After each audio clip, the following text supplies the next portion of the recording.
Salam alaikum wa rahmatullahi ta'ala wa barakatuh, les frères et sœurs, bonjour, bonsoir. Voilà, donc je commence la partie 2 avec un des trois sujets que j'avais dit et que je traiterai dans la partie 1 dans une série qui s'appelle les imams bon sens vs imams du système. Alors pourquoi je l'ai appelé comme ça, ce titre? Parce qu'on connaît les imams du système. Alors, qu'est-ce qu'un imam? Un imam, c'est une autorité religieuse qui a une connaissance certaine sur la religion et sur le contexte où l'on vit, comme le dit très bien Rachid El-Jaï, surtout dans sa dernière vidéo. Donc, l'imam, il a une connaissance de la religion, d'accord? Coran, Sunnah, Hadith, etc.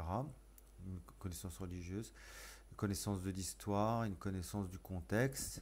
Et avec tous ces éléments-là, il peut nous dire euh, c'est par ici le chemin, les frères et les sœurs, ou c'est par là le chemin. Attention ici, il y a une chaussée qui est pas roulante. Attention là-bas, il y a un ravin. Attention, c'est comme ça. Si vous voulez aller au paradis, suivez-moi, je vais vous montrer mon chemin.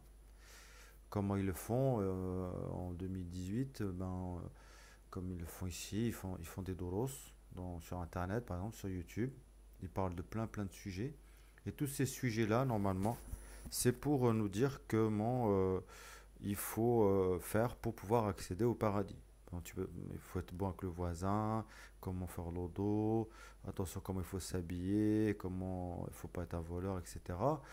Bon, on s'est focalisé sur deux imams, il y en a plein. Abdelmonem aussi, qui est un imam, et qui est aussi s'est donné comme mission noble de guider les frères et les sœurs au paradis, dans le chemin du paradis, et donc de réussir cette épreuve sur terre. Voilà, pareil, en nous donnant des conseils sur l'Eid, sur comment créer une mosquée, réussir son bac, comment réussir voilà, le ramadan, antidépresseurs, etc., etc., etc. Donc voilà en fait le tableau, on va dire. Donc on questionne ces imams-là qui sont en fait nos référents. Voilà. Mais si vous suivez ces gens-là, et puis vous voyez que la mécanique elle ne roule pas très bien, il y a un truc qui va pas, il y a quelque chose qui cloche, et il y a plusieurs attitude. Il y a des gens, bon apparemment c'est la majorité des gens chez eux, ils posent pas de questions. Ils ont beaucoup d'abonnés quand même, il y a beaucoup de gens qui les suivent. Donc ils se posent pas de questions. Voilà, ils font une confiance aveugle, une espèce de... Vous savez, comme ça a toujours été comme ça, depuis la nuit des temps, il y a toujours eu des gens qui peuvent s'exprimer devant une foule, et puis la foule ou les gens les suivent, et ils écoutent, et quoi qu'ils leur disent, c'est comme un charme en fait, c'est comme si... C'est quoi, je sais pas comment vous expliquer ça. Parce qu'à un moment donné, quand les choses ne vont pas bien, quand il y a quelque chose qui cloche, il faut poser les questions. Moi, ce que je comprends pas, c'est qu'on ne pose pas les questions. Et moi, j'ai des questions à poser, justement. J'ai des questions à poser par rapport au caractère halal, haram de la riba, le shirk, le mustadafin qu'on trouve. Et je trouve que c'est normal. Euh, une petite anecdote. Que je travaillais à une époque, il y a quelques années de là, j'avais un patron, et puis il me disait, mais pourquoi t'as pas fait comme ça? Je lui fais, bah, j'ai l'habitude de faire comme ça. Il me dit, mais si ton habitude elle est mauvaise, tu vas continuer. Voilà. Et puis quand il m'a dit cette phrase-là, elle a percuté dans ma tête, je me suis dit, mais c'est vrai, c'est pas parce que tu as l'habitude de faire quelque chose qu'elle est bonne. Tu peux avoir une habitude qui est mauvaise, que tu perpétues. Donc qu'est-ce qu'il faut faire pour savoir si ce que tu fais est bien? Bah, tu te poses, tu t'arrêtes, puis tu réfléchis et tu te poses des questions. Voilà. Tu te poses des questions, tu te dis, ben, ouais, alors qu'est-ce qui se passe? C'est vrai, bon, ben voilà, ok. Voilà, la riba, le chèque, ça t'affine, voilà, il y a des problèmes. vous connaissez l'argent dette, on nous dit plein de choses. Par contre, c'est bizarre quand même. Eux, ils en parlent pas. Ils parlent pas de ça. Par contre, ils parlent de plein de sujets. Mais je vois jamais de sujets extrêmement graves que d'autres mentionnent. Par exemple, je vais parler tout à l'heure de cette petite gamine de 12 ans qui va nous faire le dars sur le caractère haram de l'argent dette. Elle n'a pas fait l'Azhar, elle n'a pas fait des hautes études, elle a 12 ans. Elle a 12 ans. Et puis je vais vous montrer aussi une vidéo de comprendre la dette publique par une autre chaîne. Alors voilà en fait comment je pose le tableau. Donc vous avez des imams qui utilisent c'est moi qui va te montrer machin bidule parce que moi j'ai voilà. Et puis il faut me donner de l'argent, je vais construire un grand centre. On va pouvoir développer ces idées-là à coup de millions d'euros, etc. Bidule. Et puis voilà. Et donc moi de l'autre côté, je sais même pas cette gamine là qui est extrêmement pour moi qui est très très courageuse quoi. Elle a 12 ans. Victoria Grande, canadienne de 12 ans, nous explique l'escroquerie bancaire de l'argent net. Rien que ça, rien que ça, rien que ça. D'accord. Alors, quand même, elle fait ça. Puis tu te dis, mais c'est quoi? Qui a raison? Qui a tort? Qu'est-ce qui se passe? Je comprends rien. Si c'est halal, l'argent. Si eux, ils n'en parlent pas. Si eux, ils n'en parlent pas. Si dans leur vidéo, ils ne parlent pas de l'argent dette. Riba. Riba qui est en fait emprunté avec de l'intérêt usuaire. C'est ça que ça veut dire. Si eux, ils n'en parlent pas, c'est qu'elle est halal. Automatiquement.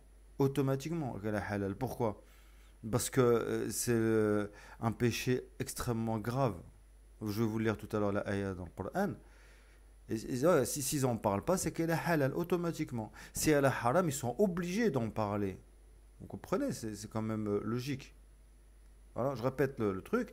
C'est que si eux, ils parlent pas de l'argent dette, c'est qu'elle est automatiquement halal pour moi. Voilà, c'est comme si cette fille-là nous expliquait pourquoi c'est mal de mentir. Elle nous est en train de faire une vidéo et dit voilà pourquoi c'est pas bien de mentir. Et si eux ils disent pas pourquoi c'est pas bien de mentir, c'est qu'automatiquement c'est autorisé de mentir. Hein, c'est un exemple que je prends. Alors moi d'abord je vais me positionner pour comment j'interviens dans cette vidéo-là. Enfin bon j'ai tapé un petit truc vite fait. Moi je suis un musulman lambda, donc je souhaite questionner les imams du système sur les trois thèmes précis par une série de vidéos à venir. Donc la riba, l'argent dette qui est en fait la dette par usuaire, intérêt usuaire, le shirk et l'association, et le statut de mustad'afin ou gens faibles qui est Mudkoura, qui est mentionné notamment dans Surat Nisa, quand les anges recueillent l'âme des pour moi ce sont des musulmans parce qu'ils disent Allah, je parle de Dallin, des gens qui ont été injustes envers eux-mêmes. Parce que quand Allah fait la différence entre kafir dallin, quelqu'un qui est mécréant et qui est dallin, qui est injuste, et quelqu'un qui est simplement injuste. Vous pouvez être musulman et dallin, c'est-à-dire Adam, il a été injuste quand il a mangé de la pomme. Après, il s'est repenti. Dans Surat Qasa, dans Surat je ne sais plus laquelle, Moussa, il dit à Pharaon, il lui dit j'étais dallin en tuant, j'étais injuste, j'étais égaré. Donc il faut faire la distinction entre dallin, quelqu'un qui est injuste à un moment donné, après il se repentit, hop il revient sur le droit chemin, il se repentit pas, ben voilà, ça va pas, c'est pas bon, et puis le kafir. Bref, mustad'afin.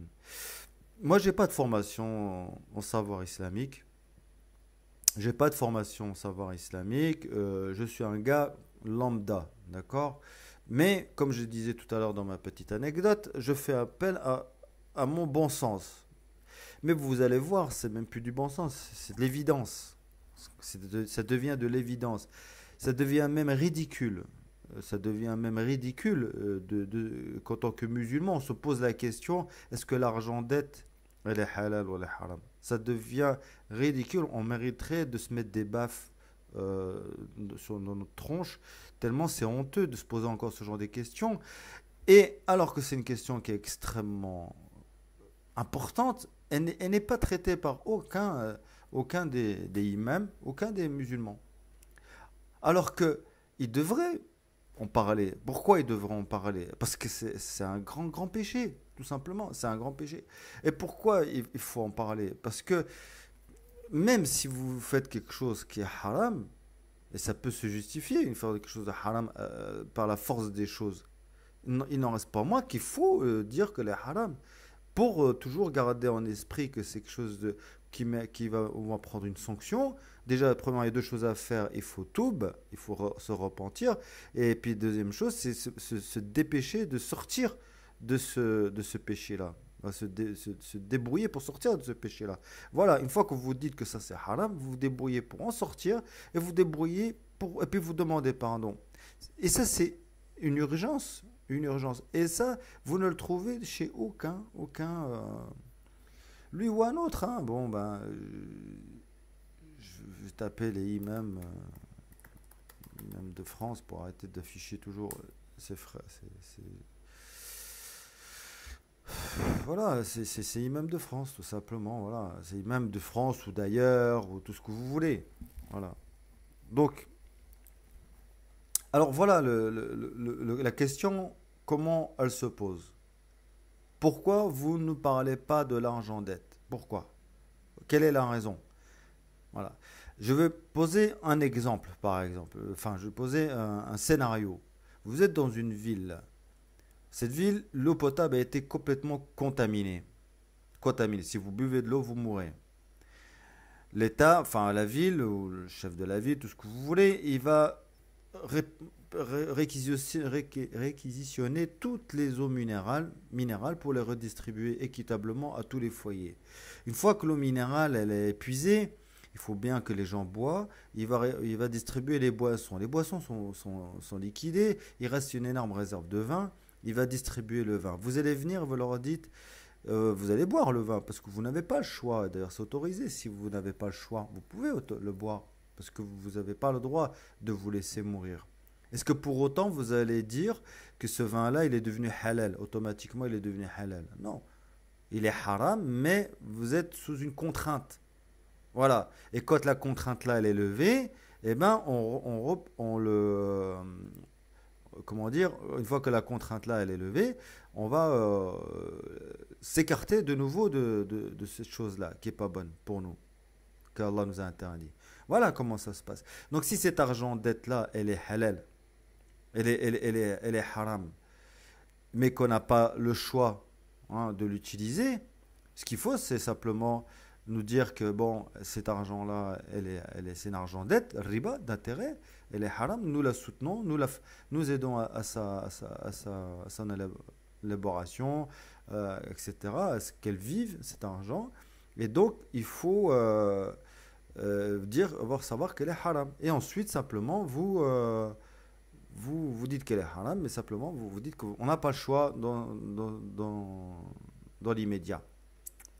Voilà. Donc voilà le plan en fait de ma démarche.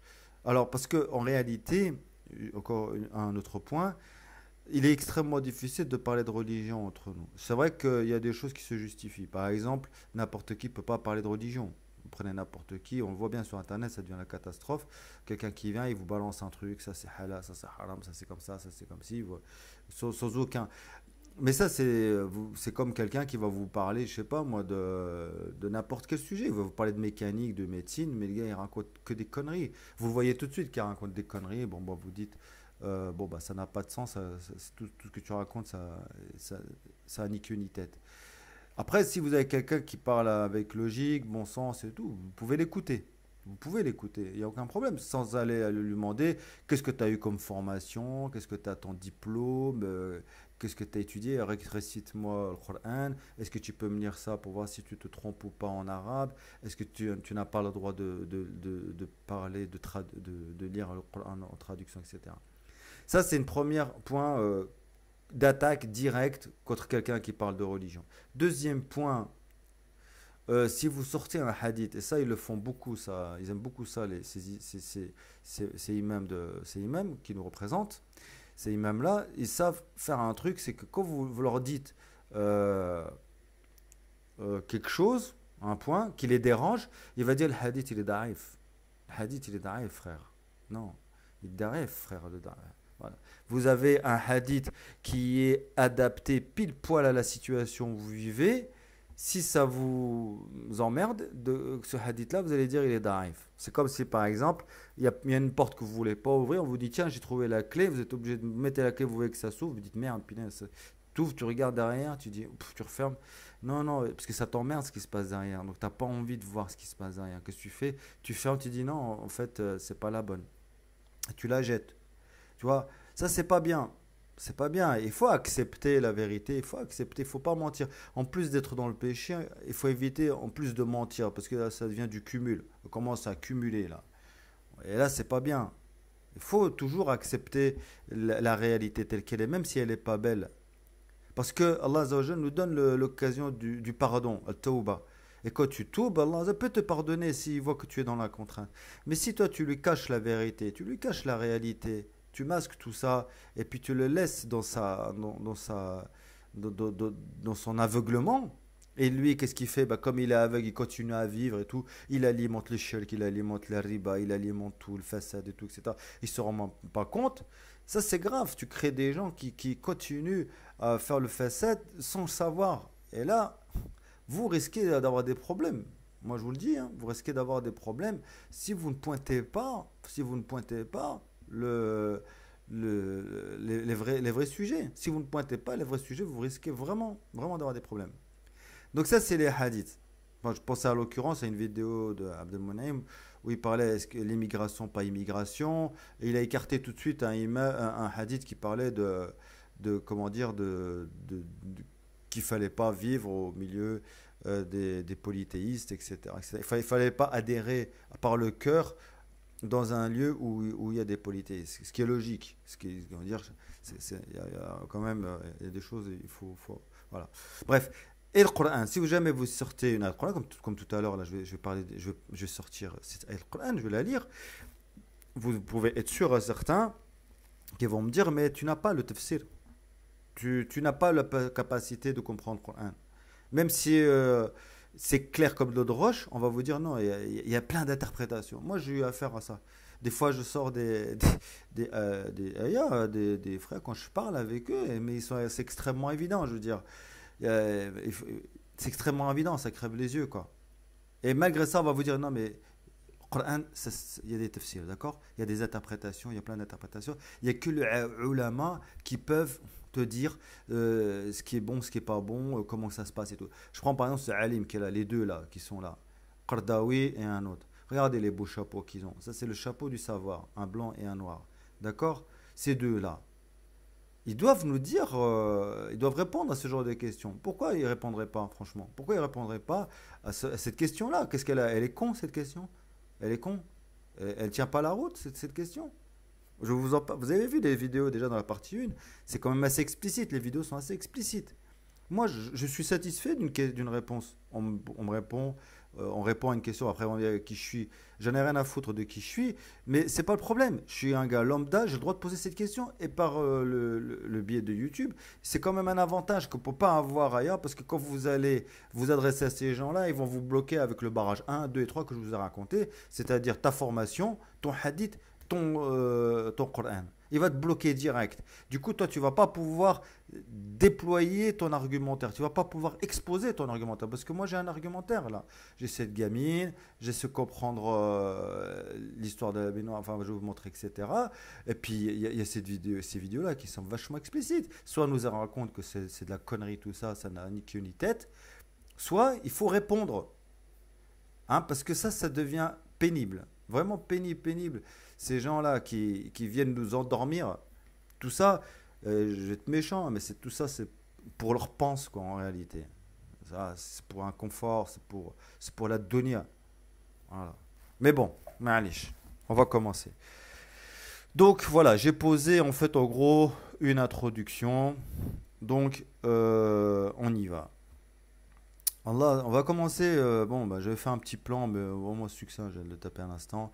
Je vais peut-être respecter ça. Donc, le halal haram selon le Coran. Donc, je vais lire la ayah. Explication de la dette. Dars d'une gamine. Mission du imam sur ce sujet. Donc, Allah Azza wa Jalla, qu'est-ce qu'il nous dit dans le Coran? Alors, il nous dit, dans Surat Al-Baqarah, verset 275. Ceux qui mangent donc, ou pratiquent de l'intérêt usuaire ne se tiennent au jour du jugement que comme se tient celui que le toucher de Satan a bouleversé. Donc, un mjnoun. Cela parce qu'ils disent le commerce est tout à fait comme l'intérêt, alors qu'Allah a rendu licite le commerce et illicite l'intérêt. Celui donc qui cesse dès que lui est venue une exhortation de son Seigneur peut conserver ce qu'il a acquis auparavant et son affaire devant Allah. Et son affaire dépend d'Allah, pardon. Mais quiconque reste s'y divise, alors les voilà, les gens du feu, ils y demeureront éternellement. Alors déjà, on va relire ça et on peut faire une petite analyse déjà de cette partie-là. Ceux qui mangent, pratiquent de l'intérêt usuaire, ne se tiennent au jour du jugement que comme se tient celui que le toucher de Satan a bouleversé. Cela parce qu'ils disent le commerce est tout à fait comme l'intérêt, alors qu'Allah a rendu licite le commerce et illicite l'intérêt.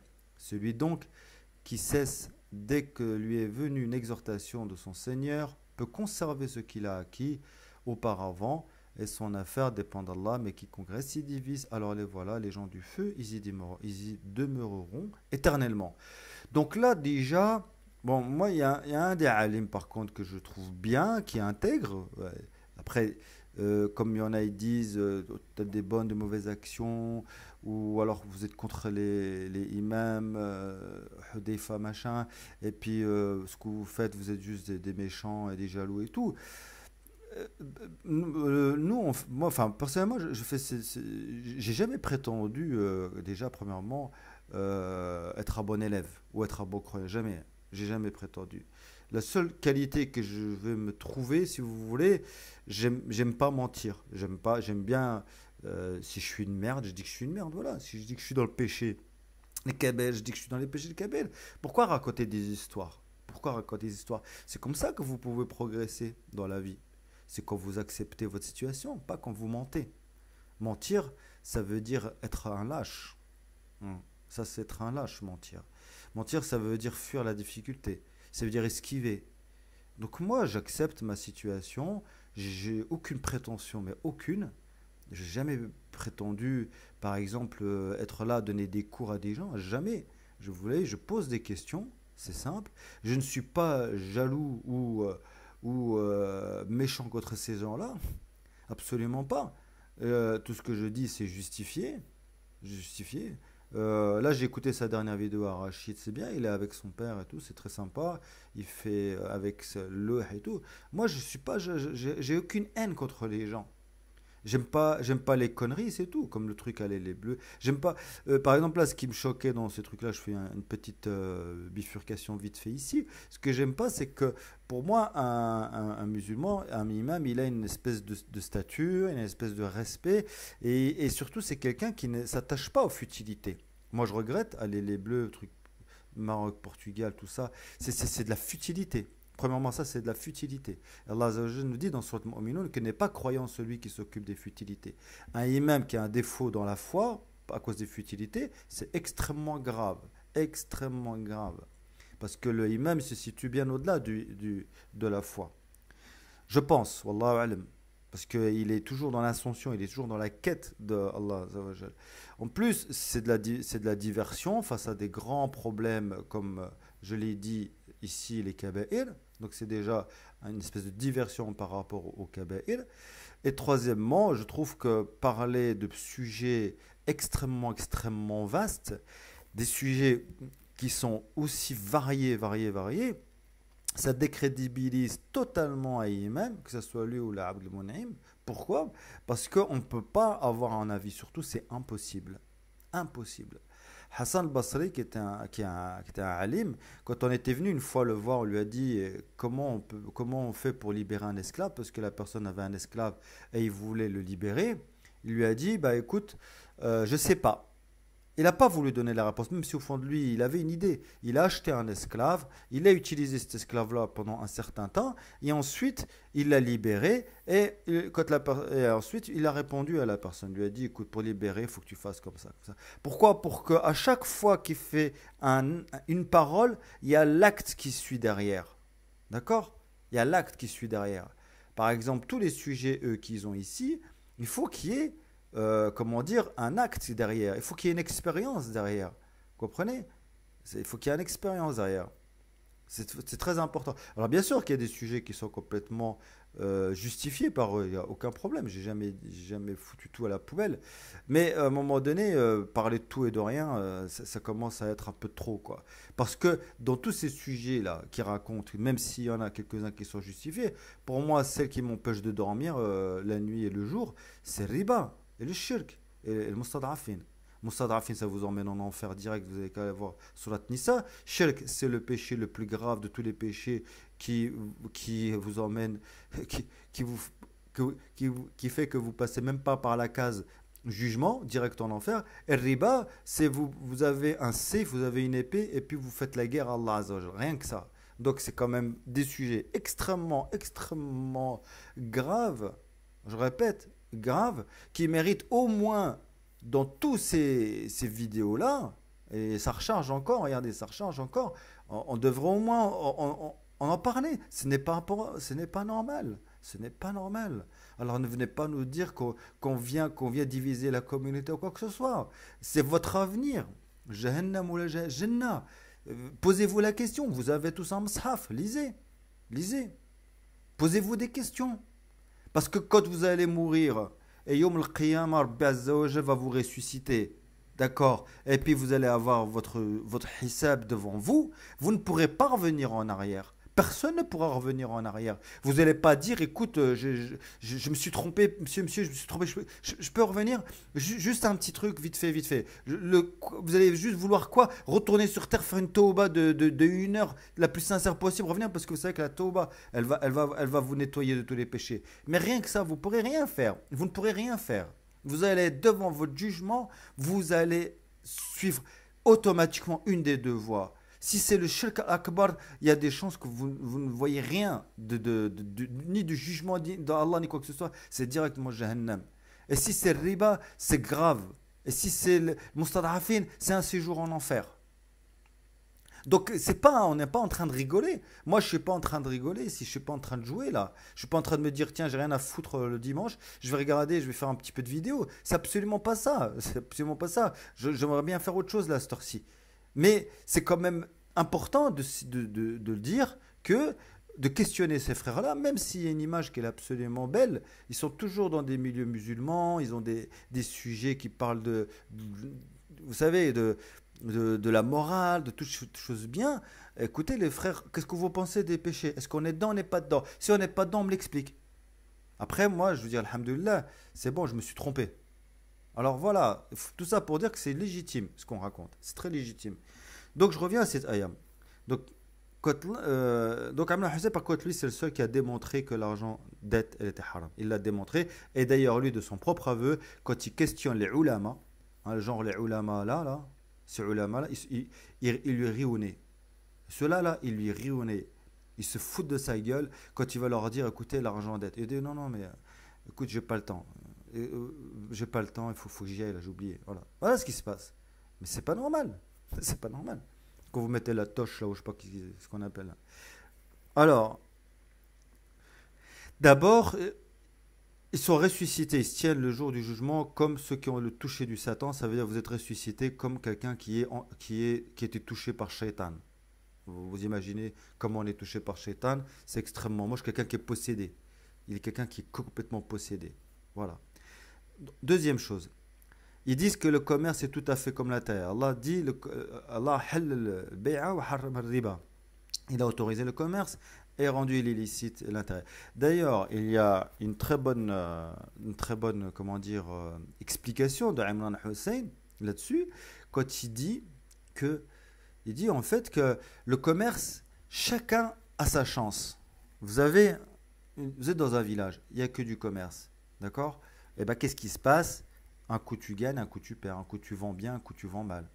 Et l'autre pareil. Un coup il va bien acheter, un coup il va mal acheter, du coup il va mal vendre, etc. Enfin, chacun a ses chances. Chacun a ses chances. L'intérêt, il n'y a pas de. L'intérêt, ça va que dans un sens unique. C'est 100% gagnant. Ça veut dire quoi? En fait, je t'emprunte 1000 euros, tu me rends 1100 euros. Tu es obligé de me rendre 1100 euros. Et donc, du coup, qu'est-ce que je fais? Je suis obligé de gagner. C'est 100% gagnant. C'est 100% gagnant parce que je vais gagner, tu vas me rembourser 1000, je vais gagner 100 euros. 100 euros, c'est net. Ce que je gagne, c'est net. Et si tu ne me rembourses pas, je te pique ton vélo, je te pique ta télé, je te pique ça ou ça ou ça. Voilà ce que ça veut dire. En gros, l'intérêt. Donc l'intérêt, c'est déjà pas bien. Pourquoi? Parce que c'est pas équitable. Le gars, il fout rien.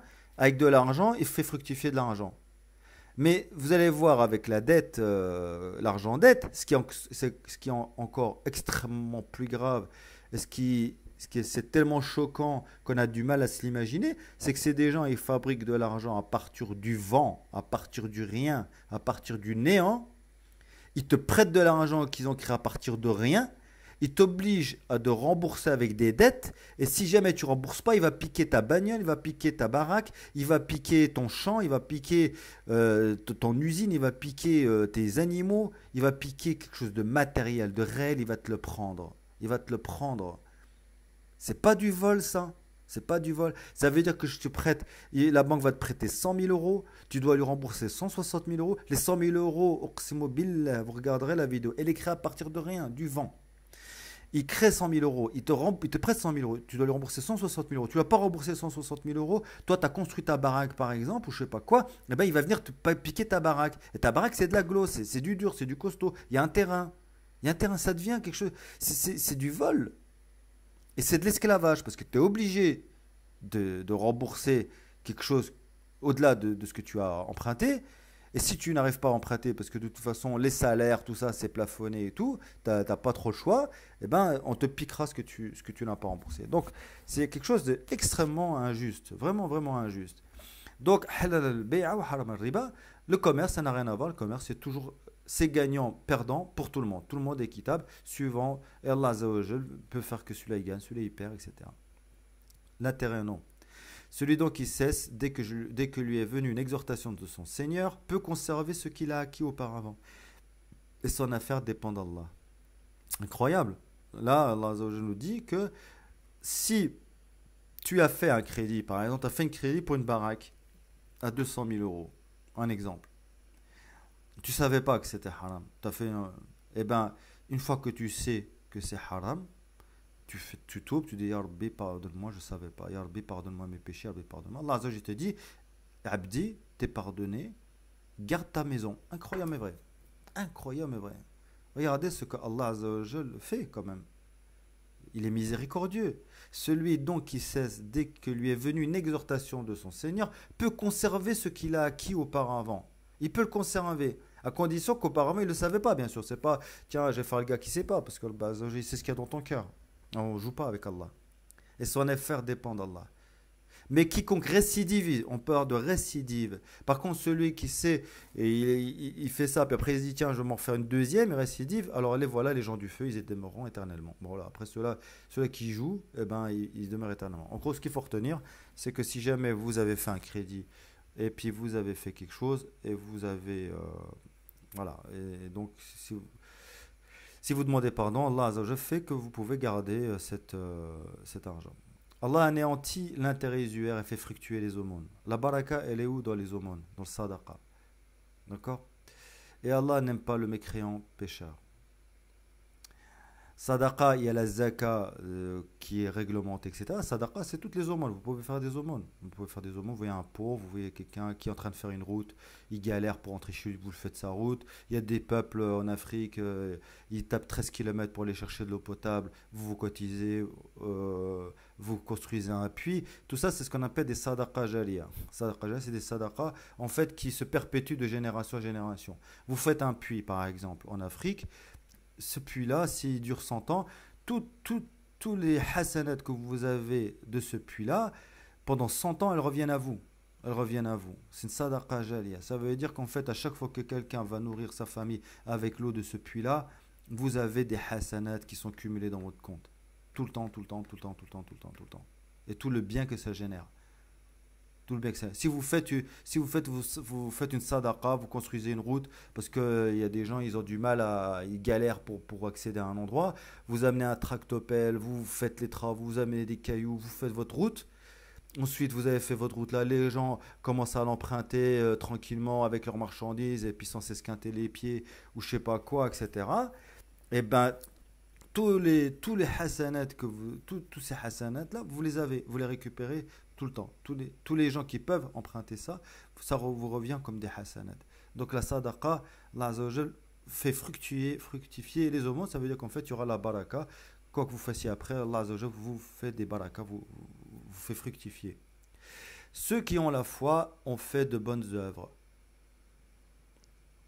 accompli la salat et acquittent la zaka auront certes leur récompense auprès de leur Seigneur, pas de crainte pour eux, et ils ne seront point affligés. Voilà. Ô les croyants, craignez Allah et renoncez aux reliquats de l'intérêt usuaire si vous êtes croyants. Et si vous ne le faites pas, alors recevez l'annonce d'une guerre de la part d'Allah et de son messager. Et si vous vous repentez, vous aurez vos capitaux, vous ne léserez personne et vous ne serez point lésés. Subhanallah. Il faut simplement faire la tauba, c'est tout ce qu'il faut.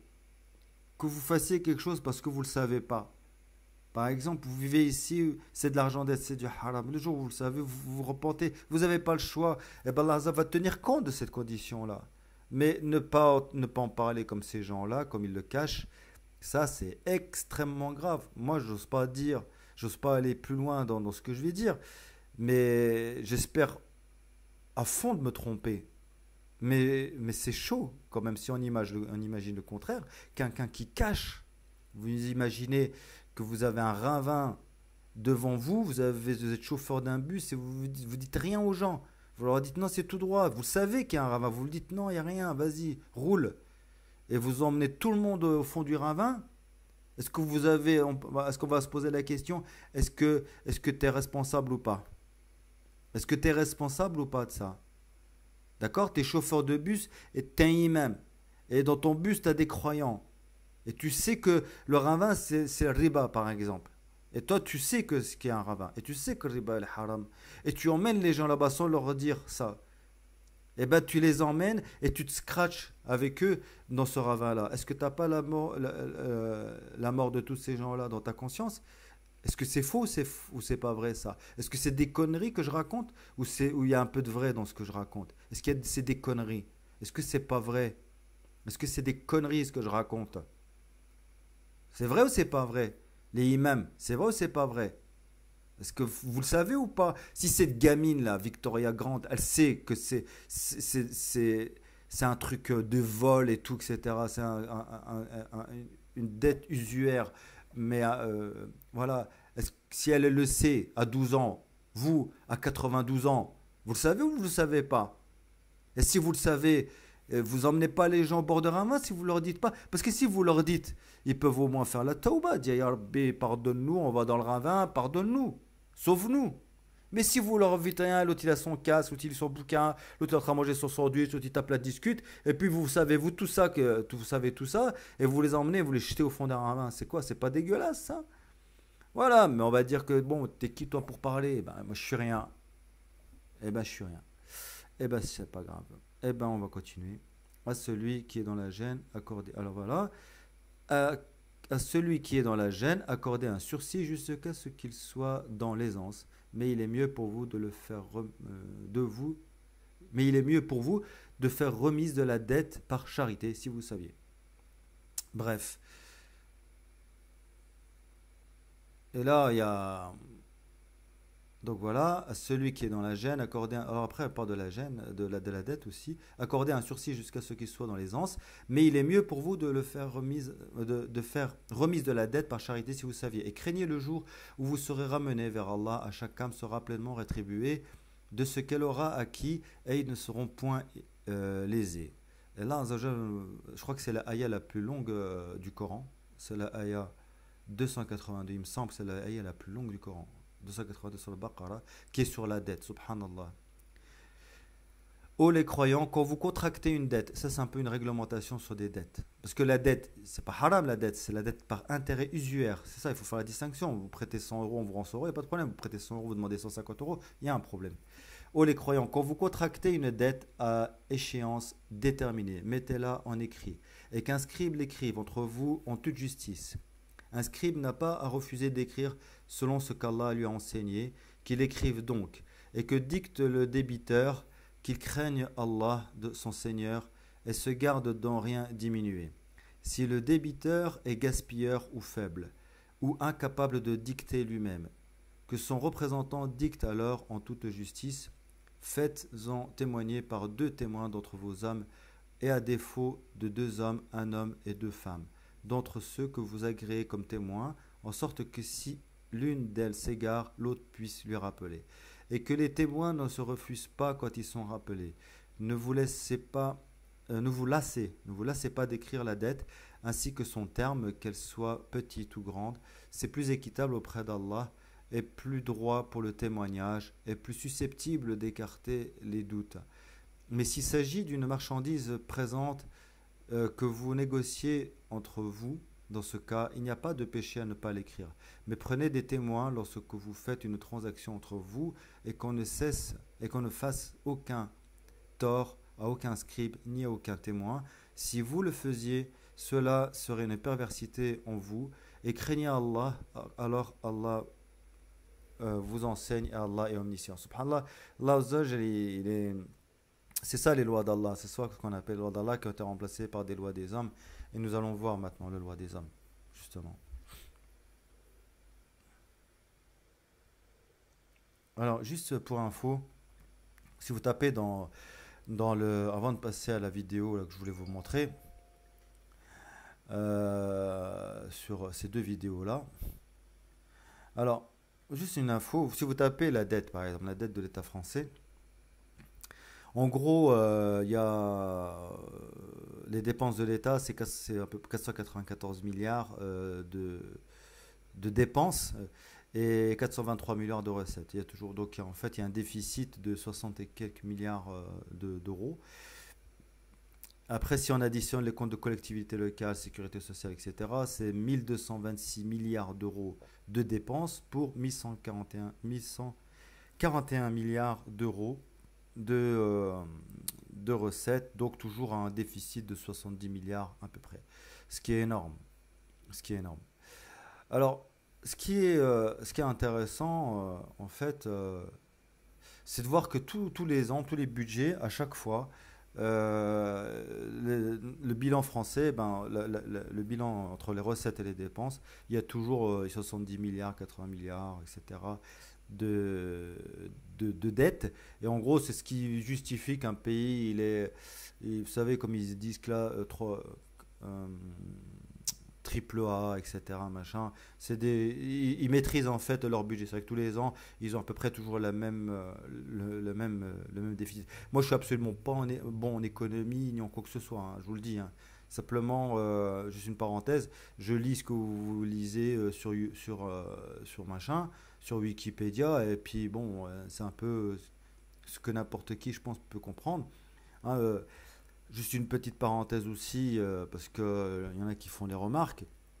Comme j'ai bien aimé, parce qu'une fois, il y en a un qui avait dit, maman lui avait dit, mais toi, t'es pas un alim et tout. Il disait, moi, je lis des livres. Moi, je trouve ça vachement drôle, ça. Non, mais je suis pas un savant. Moi, je lis des livres.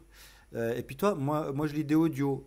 Ben, moi, j'essaie simplement, moi, je suis à la maternelle, je mets les carrés dans les trous carrés, et les ronds dans les ronds, et les triangles dans les triangles. Là. Quand je vois un truc, j'essaie de savoir où ça va. En gros, c'est ça, quoi. Donc, je suis pas un grand lecteur, simplement, je regarde et j'observe voilà, puis on en déduit des choses, d'accord? Donc là, vous avez les recettes fiscales qui sont de 400 milliards à peu près. Ça, c'est les recettes. En gros, c'est ce qui rentre. Vous avez, bon, ben, je passe sur les détails. Vous avez des dépenses qui sont de 427 milliards, en gros. Après, il y a d'autres choses, il y a d'autres missions. Il y a d'autres missions. En gros, le budget, il est de moins 74 milliards. Il y a un déficit de moins 74 milliards. Vous devriez aller faire un tour là-dedans, c'est pas mal. Parce qu'après, quand vous regardez le bilan, c'est comme une entreprise. Eh ben, vous avez le solde du budget de l'État, il est de moins 70 milliards. En fait, en gros, vous avez 70 milliards de dettes. Mais cette dette-là, en fait, il faut emprunter l'argent pour couvrir cette dette. Ça veut dire que c'est l'argent que vous n'avez pas. C'est comme par exemple, si vous touchiez 500 euros. Non, c'est comme si vous touchiez 400 euros, mais vous dépensez 500 euros. Donc les 100 euros que vous avez, vous, eh ben, c'est de la dette. Vous êtes obligé de l'emprunter à la banque. Ces 100 euros-là, il y a de l'intérêt dessus. Et c'est depuis 1973 que c'est comme ça. Ça fait quasiment 35 ans. Non, qu'est-ce que je raconte? 45 ans, que c'est comme ça, 45 ans, que en fait vous avez tous les ans, vous avez des dettes. Tous les ans, vous avez 100 euros de dette, vous avez 100 euros de dette, puis donc ces 100 euros-là, vous payez un intérêt, puis c'est un intérêt qui est cumulé, qui est cumulé. Et ce qui est marrant, c'est quand vous regardez ici dans le détail, vous prenez remboursement et dégrèvement, vous avez 108 milliards, 108 milliards.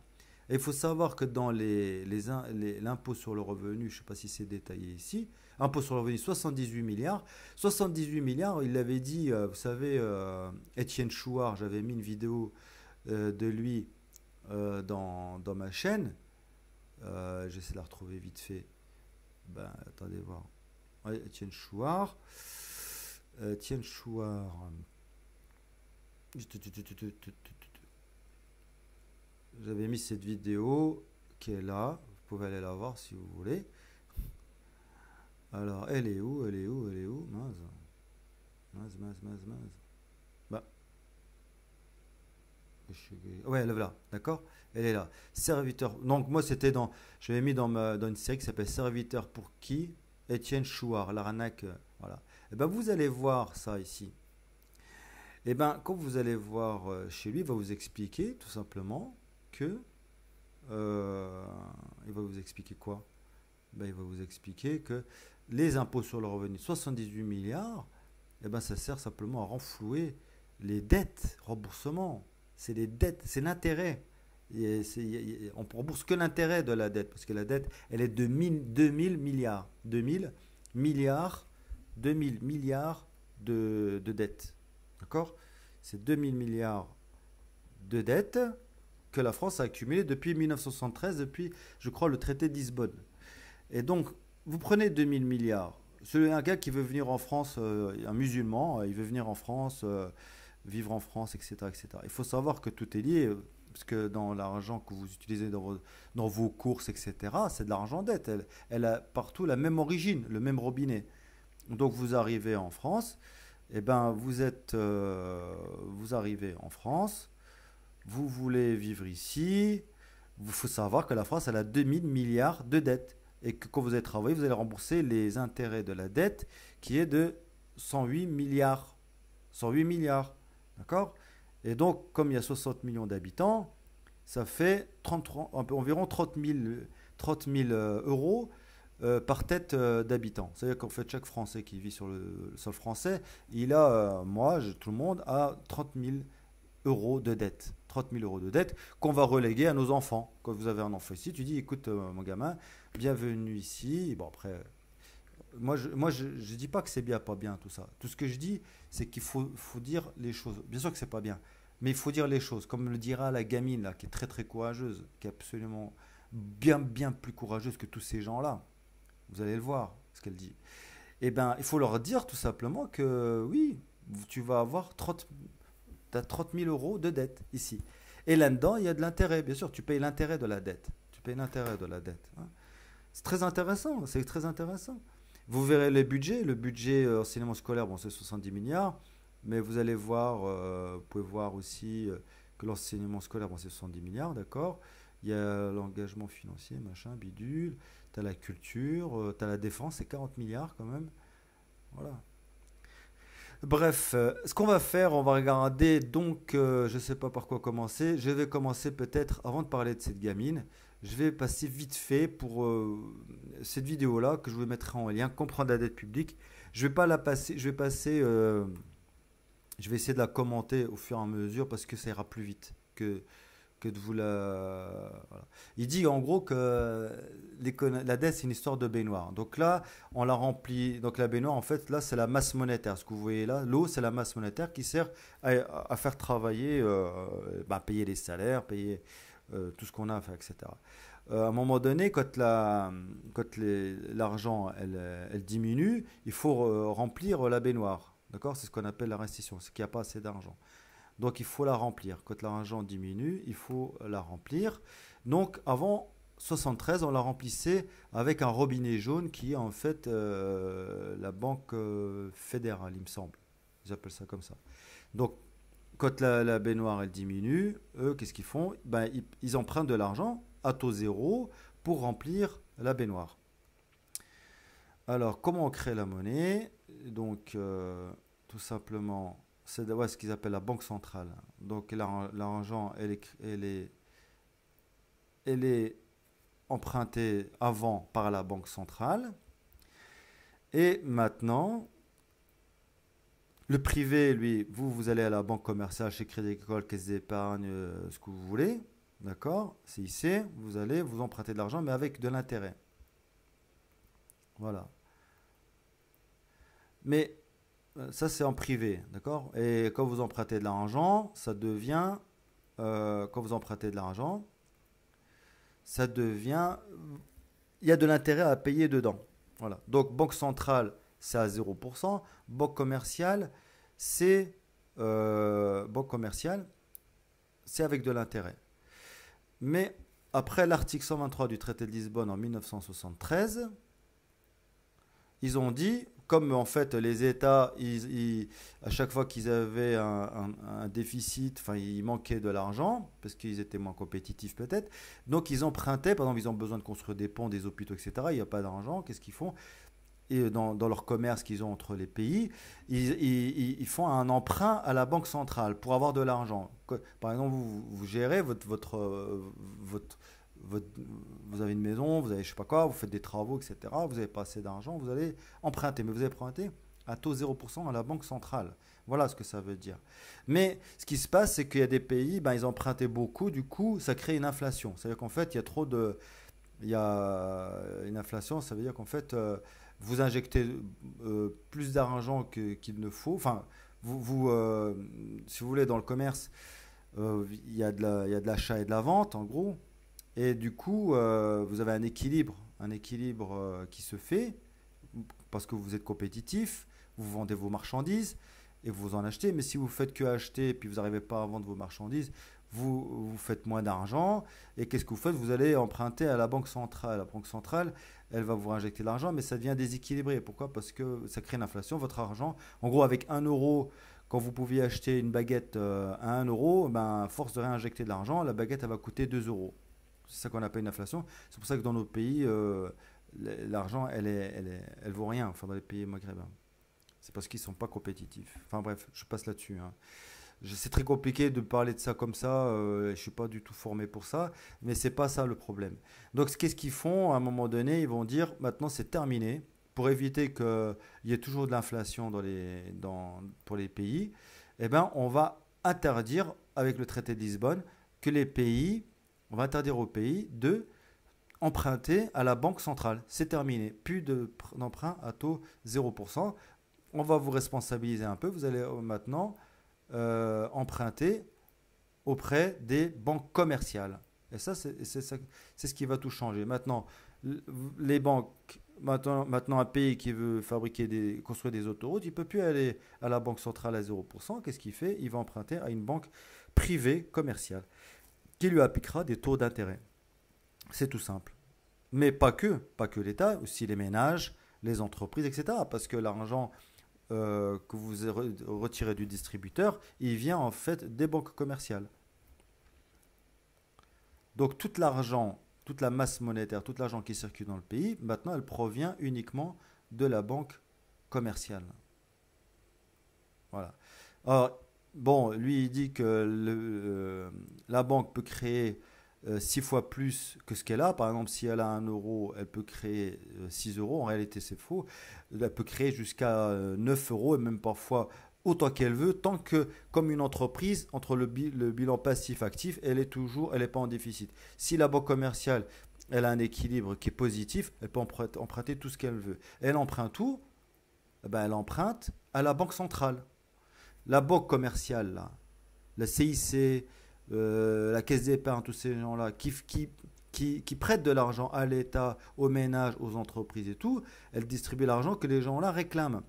Et du coup, ils s'endettent, mais elle, si elle a plus assez d'argent, elle ne peut plus créer assez d'argent, qu'est-ce qu'elle fait? Elle emprunte à la banque centrale, bien sûr, à taux 0%, elle par contre. Donc voilà, donc elle emprunte ce qu'elle a besoin. Du coup, ce qu'il explique ici, ça devient en fait un vase communicant. C'est-à-dire que ce qui est vert, c'est la masse monétaire qui est utile pour le pays, pour le fonctionnement du pays, qui vient en fait de la banque commerciale, donc par intérêt. Et si on n'a pas assez, et quand elle a court d'argent, la banque commerciale, parce qu'elle ne peut pas comment dire, en produire plus, par exemple, on va emprunter je ne sais pas combien de milliards, mais elle dit, elle, ben non, parce que je suis arrivé à ma réserve, je ne peux pas prêter plus. Qu'est-ce qu'elle fait? Elle emprunte à 0% à la banque centrale. Voilà. Donc au final, ce qu'il faut comprendre, au final, c'est que tout l'argent que l'on a, nous, c'est de l'argent verte. C'est vert, c'est quoi? C'est de l'argent par intérêt, tout simplement. Tout ça, c'est toute la masse monétaire que nous on a, c'est de l'argent dette, uniquement de l'argent dette. Voilà, tout simplement. Et ça, c'est l'évolution. 1913, regardez, c'était constant, puis poum, d'un coup, pouf, ça a monté d'une manière exponentielle jusqu'en 2000, je sais pas combien. Voilà ce qui se passe, la dette, comment elle a augmenté. Ça, c'est la dette publique ménage, on va dire ménage, État, etc. C'est 1600 milliards. Mais regardez celle des entreprises, c'est 7000 milliards. La dette publique pour les entreprises, c'est 7000 milliards. Donc on est dans de la folie là, on est vraiment dans de la folie. C'est de la folie grave, c'est incroyable. Donc, et en plus, là, il montre qu'en fait, la dette publique, en fait, c'est de l'emprunt qui s'accumule parce que vous, comme tant que vous ne pouvez pas rembourser l'emprunt d'avant, en fait, vous remboursez toujours, si vous voulez, l'intérêt de ce qui est passé. Et tous les ans, les intérêts s'accumulent. Et en fait, au final, vous faites que rembourser l'intérêt que vous n'avez pas remboursé. C'est comme ça qu'on arrive on arrive à, en fait, qu'à de l'intérêt, quoi. Il n'y a plus que de l'intérêt. Création monétaire majoritairement pour le crédit avec intérêt. Donc tout l'argent qui circule dans nos porte-monnaies, tous ces machins-là, c'est uniquement de l'argent dette. Et en gros, ce qu'il explique ici, si vous voulez, pour régulariser tout ça, pour rendre tout ça d'équerre, il faut arrêter les banques commerciales. Donc en gros, arrêter l'intérêt, tout simplement, arrêter l'intérêt, arrêter d'emprunter de l'argent en banque intérêt et emprunter seulement avec de la banque centrale. Et après, au bout de, je sais pas, moi de 50 ans, peut-être qu'on arrivera à retrouver un équilibre en ayant remboursé tout le monde. Mais tant que vous empruntez toujours pour rembourser l'intérêt d'une autre dette qui est, voilà, qui vient d'une autre dette avec un intérêt, etc., etc., on n'y arrivera jamais, quoi. Voilà ce qu'ils expliquent. En réalité, donc avant, vous voyez, avant, bon, il y avait de l'inflation, c'est vrai, mais on était toujours bien. Maintenant, ben, en fait, on a de l'argent par intérêt, riba, qui est que de la riba, c'est tout. Voilà, que de la riba, que de la dette. Et notre dette, elle est de 30 000 euros chacun. On a tous, en vivant en France, une dette de 30 000 euros chacun. Voilà. Et chut, bien sûr, il faut se taire, il faut rien dire. Donc là, ce qui est intéressant là-dedans, c'est que voilà, c'est qu'il explique. Je vous le mettrai le lien parce que ça va me faire trop de choses. Si je mets les vidéos, elles durent 10 minutes. J'ai très mal. Bon, j'ai expliqué comme j'ai pu. C'est en quelques minutes. C'est très intéressant et il explique super bien. Mais ce qu'il faut savoir, c'est que en réalité, pour être schématique, dans l'islam, ce qui est reconnu comme argent, c'est dinar et l'or. Dinar et dirham. Dinar qui est l'or et dirham qui est de l'argent. Un pays qui a une réserve d'argent ou qui a une réserve d'or, ou peu importe, eh ben, il a autant de devises en réalité. C'est comme ça. Mais dans le monde où on vit maintenant, il n'y a pas besoin d'or, il n'y a pas besoin d'argent, il n'y a pas besoin de richesse. Il n'y a pas besoin de tout ça. Il y a besoin simplement d'une imprimerie qui imprime des billets avec un espèce de calcul machin, des super un gars hyper intelligents qui vous font des calculs de malade pour vous expliquer qu'en fait que bon au final il y a quoi à comprendre, c'est que en fait vous êtes toujours endetté quoi. Vous êtes endetté, vous fabriquez de l'argent, le pays fabrique de l'argent et avec ça il paye une armée qui est hyper puissante, il paye des laboratoires de recherche etc. Il a une hégémonie, en général celui qui a l'hégémonie c'est celui qui contrôle l'argent.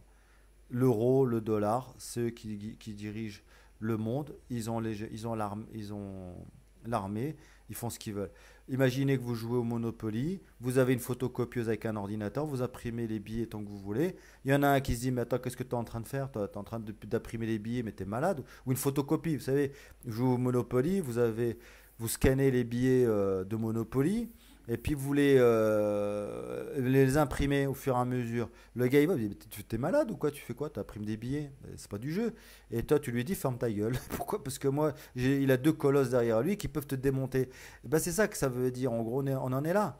Et les gens, en fait, ils ont, ils ont, voilà, ils ont, pardon, on en est là en réalité. Voilà, on en est là, c'est-à-dire que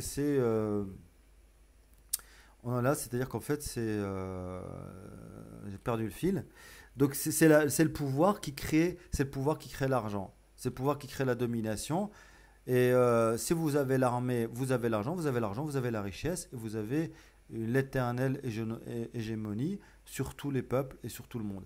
Avec rien, vous pouvez acheter des forêts. Avec rien, vous pouvez acheter un pays. Vous pouvez acheter une île. Avec rien, vous pouvez acheter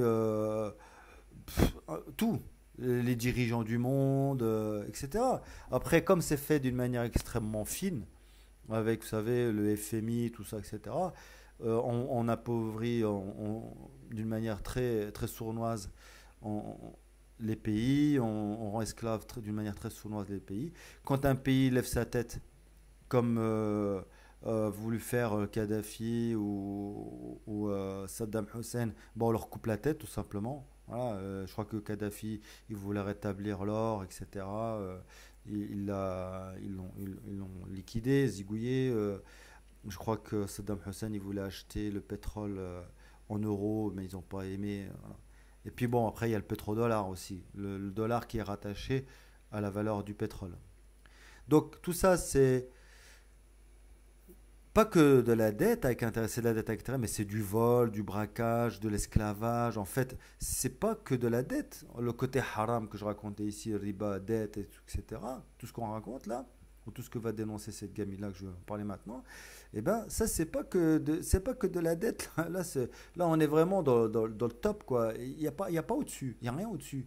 Avec ça, vous avez une puissance. Vous avez les meurtres, les massacres, les guerres injustes, etc. Payé par quoi? Par l'argent dette. Avec l'argent dette, vous achetez, vous appauvrissez un pays, vous l'anéantissez comme ils l'ont fait pour la Grèce ou pour la Turquie à un moment donné avec le FMI. Et ils peuvent anéantir n'importe quel pays. Bah, l'Afrique, c'est même pas la peine. C'est fait.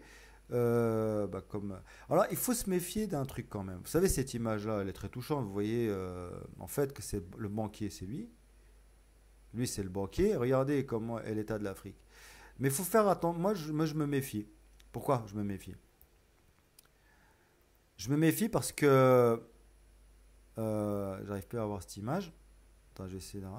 Je me méfie de cette image-là parce que il montre le banquier, d'accord, qui est méchant et qui dit regarde, l'Africain, il faut que tu commences à me rembourser mes dettes et tout.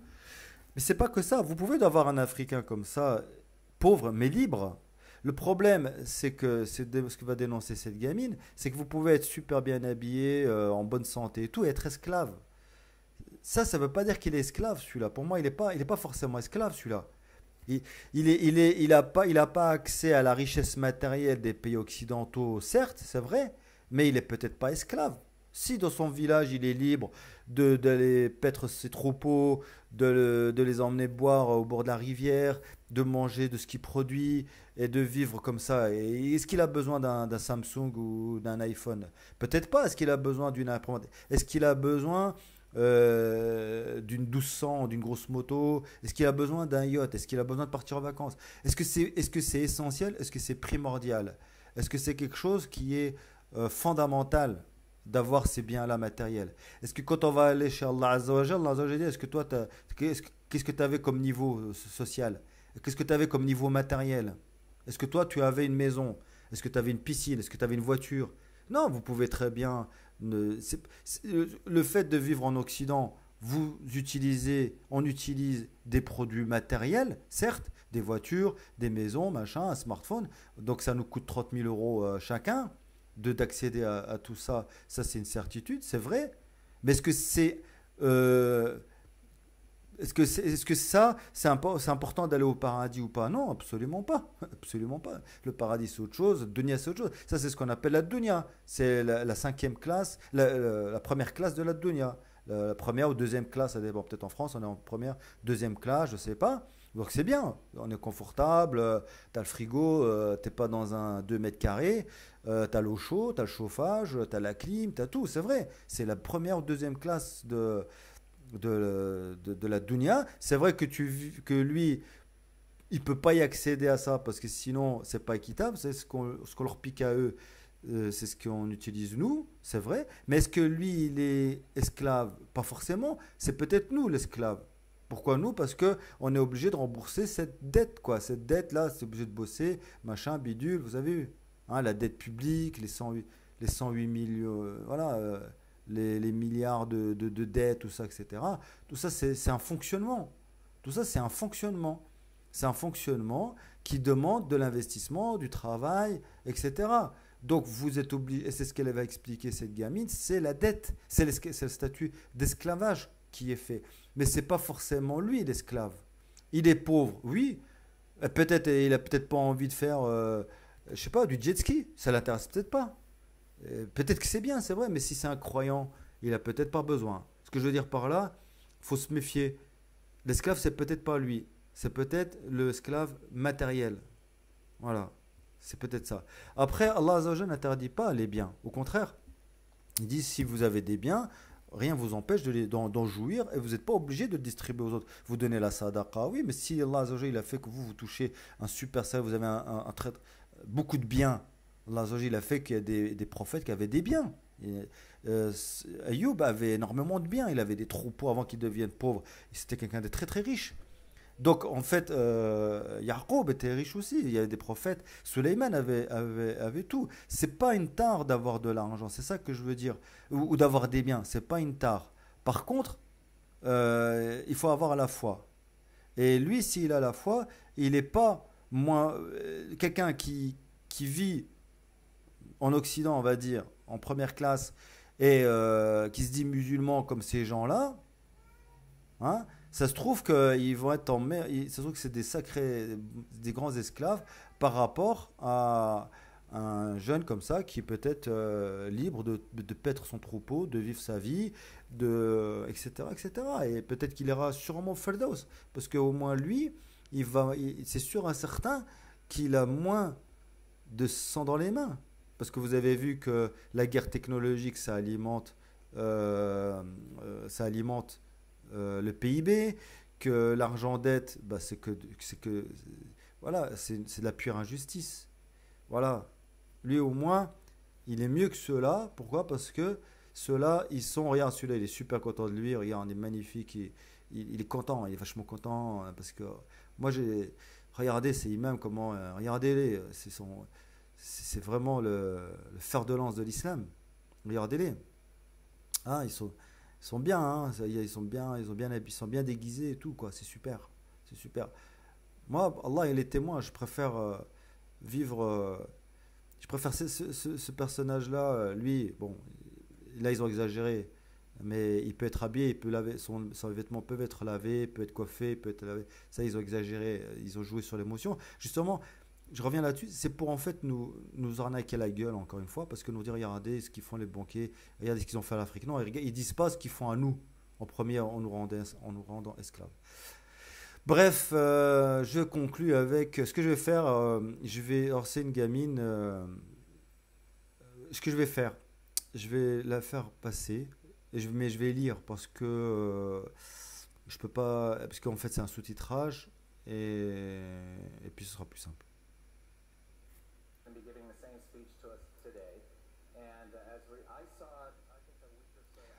Donc, c'est une Rotary Club. C'est une gamine qui est au Rotary Club. Voilà. Ils vont l'inviter. Voilà. Alors, attendez voir. Voilà. Je vais diminuer un petit peu le son. Je vais essayer de lire correctement. Ne vous, ne vous êtes-vous jamais demandé, gouvernement canadien endetté, ne vous êtes jamais demandé pourquoi le gouvernement nous oblige à payer toujours plus d'impôts? Ne vous êtes jamais demandé pourquoi les banquiers, les plus grandes banques privées deviennent de plus en plus riches? Oula, elle va trop vite. Nous toujours plus pauvres. Ne vous êtes-vous jamais demandé pourquoi la dette publique est de plus de 800 milliards de dollars? Ou pourquoi nous dépensons 160 millions de dollars par jour pour les intérêts de la dette nationale? Cela représente 60 milliards de dollars par an. Vous êtes-vous jamais demandé qui reçoit ces 60 milliards de dollars? Ce que j'ai découvert, c'est que les banques et le gouvernement ont travaillé de concert pour réduire en esclavage le peuple canadien. Donc c'est ce que je vous disais tout à l'heure. Avec l'esclavage, il faut savoir qui est. C'est pas forcément celui qu'on croit qui est esclave. C'est pas forcément lui, esclave. Parce que lui, encore une fois, le contraire d'un esclave, c'est quelqu'un qui est libre. C'est quelqu'un qui peut se lever le matin quand il veut. Aujourd'hui, qu'est-ce que je fais? Je fais rien. Aujourd'hui, je travaille. Demain, je reporte. Voilà. Je mange, je bois, j'arrive à subvenir à mes besoins. Juste une parenthèse, ces gens-là, ils les ont par contre détruits. Pourquoi? Parce qu'il faut savoir qu'en Afrique, ce qu'ils font, en Afrique, ils ont une façon de vivre ancestrale. Bon, ils se connaissent les points d'eau, ils savent comment faire leur agriculture, etc., etc. Par contre, ce qu'ils font, les Américains et puis les Occidentaux en général, ils vont dans les pays là-bas, ils leur disent non, écoutez, ce qu'il ne faut pas faire comme ça, on va faire des puits. Ils leur font des puits, d'accord?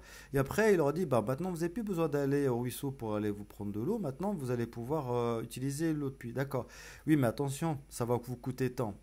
Et eux, ils n'ont jamais compris. Ils ont dit, mais pourquoi je vais payer pour de l'eau? Ils n'ont jamais payé pour de l'eau. Bah oui, mais maintenant, oui, mais oui, tu comprends, on a fait une installation. Donc maintenant, il faut que tu payes pour aller utiliser l'eau. Ah, d'accord. Et comment je fais? Bah, comment je fais pour avoir de l'argent? Bah, il faut que tu trouves un boulot. Bah, il n'y a pas de boulot. Bah, tu te débrouilles, tu vends tes chèvres.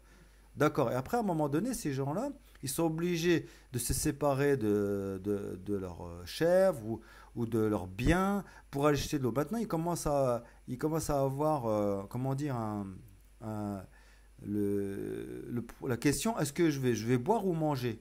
Voilà. Et ce qui est dramatique, c'est les ruisseaux, ils ont pollué. Et ces gens-là, bah, ils se disent, bon, on va retourner au ruisseau pour utiliser l'eau parce que je ne vais pas m'amuser à vendre le peu que j'ai pour boire de l'eau. Et puis, des fois, ils peuvent être contaminés par l'eau des rivières, etc. Donc, en fait, ils ont cassé, ils ont essayé d'imposer à des Africains qu'ils ont un mode de vie ancestral qu'Allah Azza wa Jal a voulu qu'ils vivent comme ça, tout simplement. C'est la diversité de la vie, de la dunya. Eh bien, ils leur imposent un mode de vie occidental. C'est catastrophique. Ils vont foutre la merde chez eux, en réalité. En réalité, ils vont foutre la merde pure et simple chez eux. C'est vraiment des moufsidines. Moufsidine avec grand M. Et encore une fois, est-ce qu'ils en parlent, lui, là? Est-ce qu'il en parle, lui? Il rigole. Est-ce qu'il en parle, lui? Est-ce qu'ils en parlent, ceux-là, là? Est-ce qu'ils en parlent? Mais ils n'en parlent pas. C'est pour ça, les imams, il faut arrêter. Il n'y a pas besoin d'imam. Nous n'avons pas besoin d'imam. D'accord? Il n'a pas besoin. Voilà. Elle, c'est un bon imam. D'accord? Voilà. Donc, voilà le truc. C'est que ce que je disais, c'est que le souci, c'est que voilà ce qu'ils font. Ils vont dans un village, ils construisent un puits, ils forcent les gens. Ah, pareil, ils peuvent pas, donc ils peuvent pas, il leur faut de l'argent pour se soigner, pour payer l'eau, pour manger, etc., etc. Donc c'est de l'esclavage. Et eux, normalement, à l'origine, ils n'étaient pas esclaves. Je continue. Je vais partager avec vous 3 points importants qui devraient éveiller suffisamment d'intérêt chez vous, chez vous pour que vous continuez vos recherches par vous-même et pour engager le gouvernement à arrêter cette situation criminelle contre le peuple canadien. Premièrement, nous examinerons brièvement la Banque du Canada. Deuxièmement, nous verrons comment fonctionne aujourd'hui le système bancaire. Enfin, je vous proposerai une solution viable que nous pourrons demander par pétition à notre gouvernement d'appliquer. Une personnalité très peu connue dans l'histoire du Canada est Gerald Grattan McGeer. Il était un avocat, un membre du Parlement et maire de Vancouver. Sa contribution au Canada est probablement l'un des plus grands de notre histoire. Il a soutenu la création de la Banque nationale du Canada dont le seul but est de créer l'argent du Canada. Elle a été fondée le 3 juillet et détenue par tous les Canadiens. Et jusqu'en 70, en raison de la Banque du Canada, la dette nationale du Canada s'est maintenue à un niveau constant, gérable, jusqu'à ce que le gouvernement décida de mettre en œuvre ce que nous avons maintenant comme système bancaire moderne, volant le peuple canadien. Alors comment nous ont-ils volé? Permettez-moi d'expliquer comment nos banques privées et le gouvernement travaillent aujourd'hui. D'abord, le gouvernement canadien emprunte de l'argent aux banques privées et prête ensuite l'argent basé sur la dette au Canada, avec des intérêts supplémentaires. Le gouvernement continue donc à augmenter la fiscalité des Canadiens. Année après année, on va trop vite.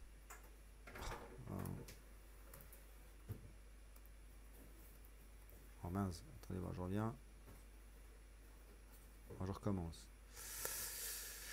Elle va un peu vite la gamine. L'argent basé sur la dette au Canada, avec des intérêts supplémentaires. Le gouvernement continue donc d'augmenter la fiscalité des Canadiens.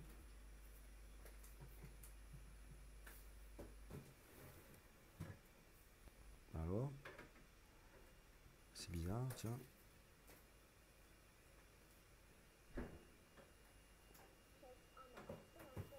Année après année, excusez-moi, vraiment je suis désolé parce qu'elle va un peu vite. Année après année, voilà, afin de rembourser l'intérêt.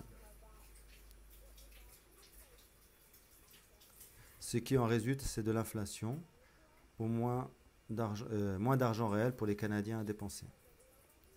Dans notre économie est de l'argent réel utilisé pour gonfler les poches des banques. En outre, le gouvernement a donné aux banques la possibilité de prêter de l'argent qui n'existe pas sous forme de prêt. Quand une banque vous propose un prêt hypothécaire, ce qui signifie littéralement un gage de mort, ou un prêt, les banques ne vous donnent pas réellement de l'argent, ils pressent une touche sur un ordinateur et génèrent de la fausse monnaie à partir de rien. Ils n'ont pas réellement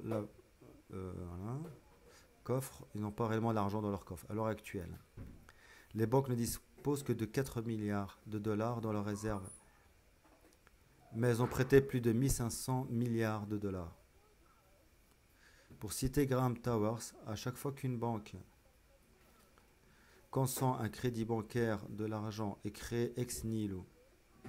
D'une manière générale, tout l'argent nouveau sort d'une banque sous forme de prêt. Comme les prêts sont des dettes, alors dans le système actuel, tout l'argent est de la dette. Ben voilà, c'est ce qu'elle dit. Tout l'argent est de la dette. Elle le dit haut de ses 12 ans, cette gamine, ce que les imams du système ne diront jamais. Ne diront absolument jamais qu'en fait, ils vous emmènent directement dans les Kaba'il Akbar, ils vous emmènent au fond du ravin, ils vous emmènent avec leur bus, et vous êtes avec vos écouteurs, votre sandwich, votre bouquin, et ils vous emmènent directement au Jahannam. Alors que cette fille-là, elle explique clairement qu'on est dans la riba jusqu'au cou.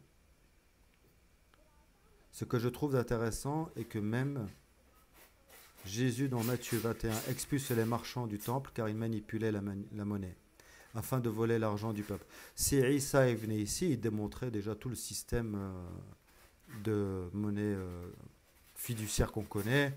Et puis, si Isa est venu, il défoncerait tous les imams qui sont là. Déjà, ils n'existeraient plus un seul. Afin de voler, comme il a fait avec les juifs pharisiens, afin de voler l'argent du peuple. Les banques privées sont juste comme les manipulateurs de monnaie dans Matthieu 21. Ils escroquent et volent le peuple canadien de leur argent et donc de leur liberté. Et nous devons les arrêter. Comment le système bancaire devrait travailler. Dans une interview tristement célèbre, McGeer a demandé à M. Towers, voulez-vous me dire pourquoi le gouvernement qui a le pouvoir de créer de l'argent devrait donner ce pouvoir à un monopole privé? Parce qu'en fait, le gouvernement, il a le pouvoir de créer de l'argent, mais qu'est-ce qu'il fait? Il va emprunter à la banque commercial. C'est comme si vous avez un patron. Lui, il a la possibilité d'emprunter à taux zéro, mais il va quand même emprunter à une banque avec de l'intérêt. Et après, il vient, il te dit, bah, il faut que tu bosses plus parce que j'ai des intérêts à payer. Mais toi, tu lui dis, mais pourquoi tu t'empruntes pas à taux zéro? Mais il va dire, mais ferme-la, je fais ce que je veux. Voilà, en gros, c'est ça. Mais toi, tu es un esclave. Comme ça, lui, il te fait travailler le dimanche. Mais pourquoi je bosse le dimanche? Parce que tu sais, il y a de l'intérêt, il faut que tu bosses, tu comprends? Oui, mais j'ai moins de retraite, c'est normal, il faut que je rembourse mes dettes. Mais moi, je t'ai pas. Pourquoi tu vas emprunter à taux intérêt? Pourquoi tu n'empruntes pas à taux zéro? Bah, je fais ce que je veux. Parce que moi, j'ai besoin que tu sois un esclave. J'ai besoin que tu travailles tout le temps, tout le temps, tout le temps. Et j'ai trouvé cette solution-là pour que tu bosses tout le temps. Parce que si il emprunte à taux zéro, eh ben, tu vas faire tes 30 heures, tu auras ta retraite comme il faut, tu auras ton chômage comme il faut, tu vas vivre bien, quoi. Et ils n'ont pas envie que tu vives bien. Parce que si tu vis bien, tu vas lui dire, par exemple, voilà, tu vas commencer à poser des questions. Il faut que tu cours toujours après l'argent, quoi, pour ensuite emprunter ce que le Parlement peut créer lui-même avec intérêt jusqu'à la faillite nationale. Monsieur Tawars a répondu, si le Parlement veut changer la forme de l'exploitation du système bancaire, alors cela relève certainement du pouvoir du Parlement. En d'autres termes, si le gouvernement canadien a besoin d'argent pour le pays, il peut emprunter de l'argent directement à la Banque du Canada. Les gens paieraient ensuite des impôts équitables afin de rembourser la Banque du Canada. Cet argent serait ensuite réinjecté dans nos infrastructures, la dette serait anéantie. Ça, c'est extrêmement... Ça, je l'avais déjà vu, ça. C'est très important ce qu'elle dit, là, regardez.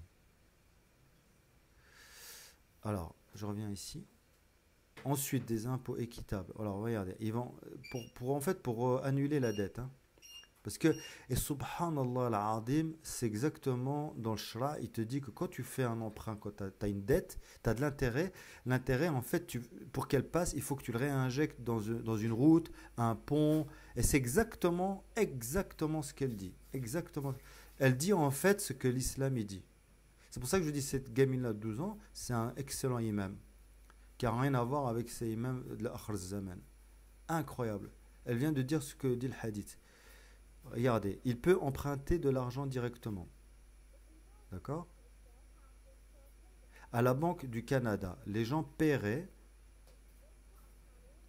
ensuite des impôts équitables afin de rembourser. En gros, pour rembourser, nous, par exemple, comme je vous ai dit, en France, on a tous les 60 millions de Français ont tous 30 000 euros de dette dans la France. Parce que la France, elle a 2 000 milliards de dettes.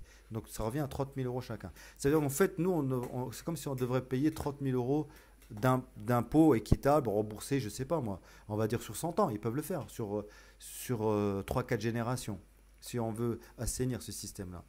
Donc ensuite, ça serait des impôts équitables. Tout le monde paierait des impôts équitables. Par exemple, quelqu'un qui est riche, bah, ça serait au pourcentage de ce qu'il paierait, quoi.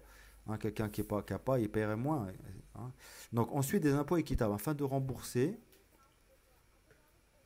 la Banque du Canada. Cet argent serait ensuite, d'accord, réinjecté dans nos infrastructures économiques, puis la dette serait anéantie.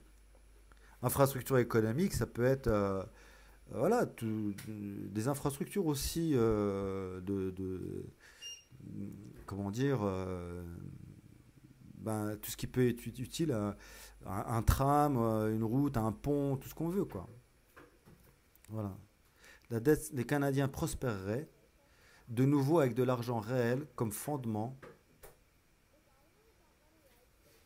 en ce qui concerne l'argent de la dette. Parce que si vous récupérez tout cet argent-là, tout cet argent-là, vous la réinjectez économiquement dans le système, vous construisez des ponts, ce que vous voulez, un port et tout, vous créez de l'emploi aussi. Cet argent-là va être redistribué en tant que salaire, dans l'achat des matériaux, dans tout. En ce qui concerne l'argent de la dette, qui est dû aux banques privées telles que la Banque Royale, nous devrions simplement faire imprimer. Alors, c'est dommage. Dû aux banques privées telles que la Banque Royale,